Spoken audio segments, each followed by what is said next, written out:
સિદ્ધિ કમાણી રોજ તમને અવનવી વાનગી બનાવતા શીખવું છું। જો તમને મારી વાનગી પસંદ આવતી હોય તો તમે મારી ચેનલને સબસ્ક્રાઇબ કરો, મારા વિડીયોને લાઈક કરો અને શેર કરો। તો આજે આપણે કોથમીર મરચાની ખાટી મીઠી ચટણી બનાવતા શીખીશું।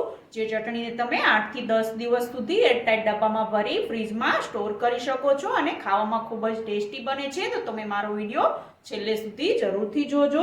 તો ચાલો આજે આપણે બનાવવાનું શરૂ કરીએ કોથમીર મરચાની ખાટી મીઠી ચટણી। કોથમીર મરચાની ખાટી મીઠી ચટણી બનાવવા માટેના ઇન્ગ્રેડિયન્ટ્સ આપણે જોઈ લઈએ।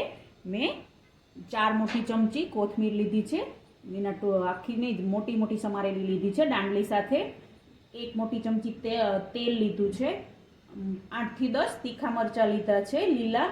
1 મીડિયમ સાઇઝનું ટામેટું ટુકડા કરી લીધા છે। 1 મીડિયમ સાઇઝની ડુંગળીના ટુકડા કરી લીધા છે। 8 થી 10 કળી લસણ, 15 થી 20 મીઠા લીમડાના પત્તા, 2 ઇંચ આદુનો ટુકડા કરી લીધા છે। 1 ચમચી એટલે મીન્સ કે 20 થી 25 એસે સિંગદાણા લીધા છે મેં।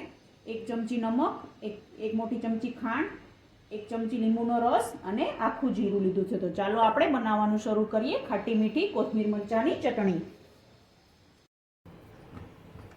કોથમીર મરચાની ખાટી મીઠી ચટણી બનાવવા માટે મેં અહીંયા એક પેન ગરમ કરવા માટે મૂકી છે। આપણે મરચાં, લસણ, શિંગદાણા, ડુંગળી અને ટામેટાને સાંતળી અને પછી આપણે ચટણી બનાવવાની છે, એટલા માટે મેં અહીંયા એક પેન ગરમ કરવા માટે મૂકી છે। તો હવે આપણે એની અંદર 1 ચમચીમાંથી થોડું તેલ નાખી અને એને સાંતળી લેશું। તો આપણે થોડું તેલ નાખી અને તેલ ગરમ થાય એટલે આપણે એની અંદર ટામેટાં, ડુંગળી, લસણ, મરચાં, આદુ બધાને આપણે એને ફ્રાય કરી લેવાના છે, થોડા થોડા રોસ્ટ કરીને। એટલા માટે આપણી ચટણી લાંબો સમય સુધી સારી રહે અને ખાવામાં ખૂબ જ ટેસ્ટી લાગે।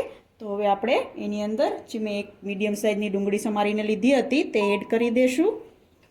મરચાં જે લીધા હતા 5 થી 7 તીખા તે એડ કરી દઈશું।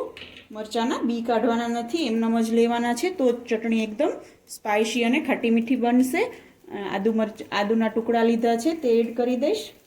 ટામેટું એડ કરી દઈશ 1 મીડિયમ સાઇઝનું કટ કરેલું, અને શિંગદાણા જે મેં અહીંયા લીધા છે તે પણ આપણે એડ કરી દઈશું અને થોડું નમક એડ કરી દઈશું। વધુ જ નમક એડ કરી દઈએ, થોડું નહીં, એટલે આપણે આ બધી વસ્તુ શેકાય એની જોડે નમક પણ પાકી જાય, આપણું નમક પણ કાચું ના રહે એટલા માટે। તો હવે આપણે બધી વસ્તુને 1 થી 2 મિનિટ માટે સાંતળી લેશું। થોડું અમથું તેલ નાખી અને પછી સાંતળશો એટલે એ દાજશે નહીં અને ખૂબ જ મસ્ત રીતે શેકાઈ જશે। એટલે મેં અડધી ચમચી તેલ લીધું છે, અડધી ચમચી આપણે વઘાર માટે રાખ્યું છે, એટલા માટે મેં તો હવે આપણે આ બધી વસ્તુને ગેસની ફ્લેમ મીડિયમ રાખીને 1 થી 2 મિનિટ માટે સાંતળી લેશું।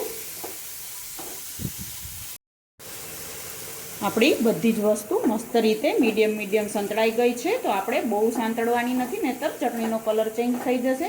મરચાંનો કલર થોડો ચેન્જ થાય અને ડુંગળી ટામેટાનો કલર થોડો ચેન્જ થાય ત્યાં સુધી જ આપણે એને સાંતળવાના છે। તો મેં એને 2 મિનિટ સાંતળી લીધા છે।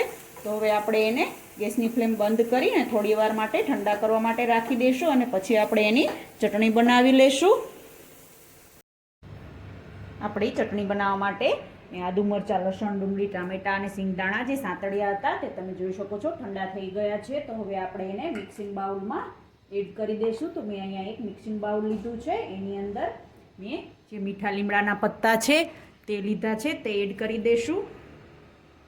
કોથમીર છે ઝીણી સમારેલી અડધી વાટકી મોટી 5 થી 6 ચમચી તે એડ કરી દઈશું। ખાંડ 1 ચમચી છે તે એડ કરી દઈશું, આપણે ખાટી મીઠી બનાવવાની છે એટલા માટે। અને અહીંયા જે આપણે બધું વસ્તુ સાંતળી લીધી છે, મરચાં, ટામેટાં, એ બધી વસ્તુને આપણે મિક્સિંગ જારમાં એડ કરી દઈશું। તો હવે આપણે બધી વસ્તુને મિક્સિંગ જારમાં એડ કરી અને પછી ઢાંકણ બંધ કરી અને આપણે ચટણીને ક્રશ કરી લઈશું। તો હવે આપણે ઢાંકણ બંધ કરી ચટણીને ક્રશ કરી લઈએ। તમે જોઈ શકો છો આપણી ચટણી મેં મસ્ત રીતે ક્રશ કરી લીધી છે અને કલર પણ મસ્ત ખૂબ જ એકદમ ગ્રીન આવ્યો છે। તો હવે આપણે ચટણીનો વઘાર કરવાનો છે। તો હવે આપણે ચટણીને વઘાર કરી લઈશું। અહીંયા આપણે ચટણીનો વઘાર કરવાનો છે, એના માટે મેં એક પેન ગરમ કરવા માટે રાખી છે। તો હવે આપણે પેનની અંદર જે 1 ચમચી અડધી ચમચી આપણે તેલ બચાવ્યું હતું તે એડ કરી દઈશું અને તેલ ગરમ થાય એટલે આપણે એની અંદર જીરું એડ કરી અને ચટણીનો વઘાર કરવાનો છે।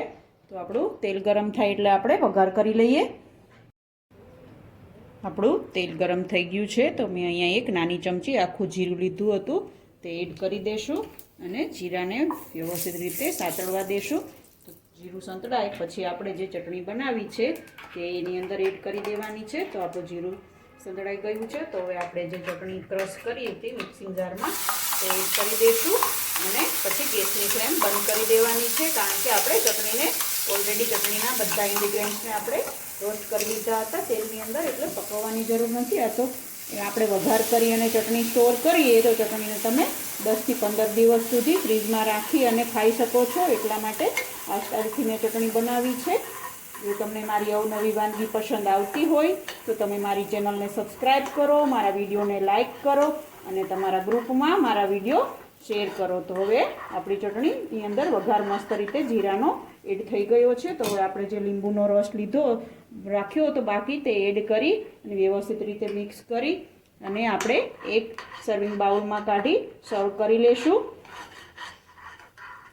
તો તૈયાર છે કોથમીર મરચાંની એકદમ ટેસ્ટી, ચટાકેદાર, ખાવામાં પણ ખૂબ જ ખાટી મીઠી હોય એવી કોથમીર મરચાંની ચટણી. આ ચટણીને તમે રૂટીન જમવામાં ભાખરી સાથે, પૂરી સાથે, રોટલી સાથે, રોટલા સાથે બધા સાથે ખાશો, ખૂબ જ ટેસ્ટી લાગશે. અને આ ચટણીને તમે 8 થી 10 દિવસ સુધી ફ્રીજમાં એરટાઇટ ડબ્બામાં રાખી સ્ટોર કરી શકો છો. તો તમે પણ આ ચટણી ઘરે જરૂરથી ટ્રાય કરજો અને તમારી ચટણી કેવી બની તે મને કમેન્ટ બોક્સમાં જરૂરથી જણાવજો. કેવી લાગી આજની રેસીપી તમને?